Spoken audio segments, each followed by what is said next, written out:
దావీదు గారు ఓ ప్రకటన ఇచ్చారు, డోంట్ వరీ, ఈ బిడ్డకి నేను జీవితాన్ని ఇస్తానన్నాడు. ఇప్పుడు అందరూ ఏమనుకుంటారు చెప్పండి? రాజు అంటే అలాగే ఉండాలి. చూసా, విధవరాలను చేసుకుంటాను అంటున్నాడు రా మన రాజు. అదిరా గుండె అంటే అన్నారు. ఎవరిని?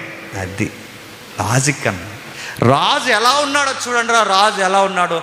విధవరాల్ని ఎవడు చేసుకుంటాడు రా విధవరాల్ని? మన రాజు తప్ప. ప్రజల్లో బాగా ఉండండి, ప్రజల్లో సింపతి కొట్టాడు, ప్రజల్లో కప్పేశాడు, సమాధిని కప్పేశాడు, జనాల్ని కప్పేశాడు. సమాధి దగ్గర బాగా వినండి, జనాలను నమ్మించాడు, దేశాన్ని నమ్మించాడు, స్నేహితులను నమ్మించాడు, ఇరుగు పొరుగు వాళ్ళని నమ్మించాడు, దూతలను నమ్మించాడు. బట్ దేవుడిని నమ్మించలేడు. దేవుడు చూశాడు. ఈ రోజు కాకపోయినా రేపైనా, రేపు కాకపోయినా ఎల్లుండైనా ఏదో ఒక రోజు పశ్చాత్తాపడతాడేమో అని దావీదు కొరకు ఎదురు చూశాడు.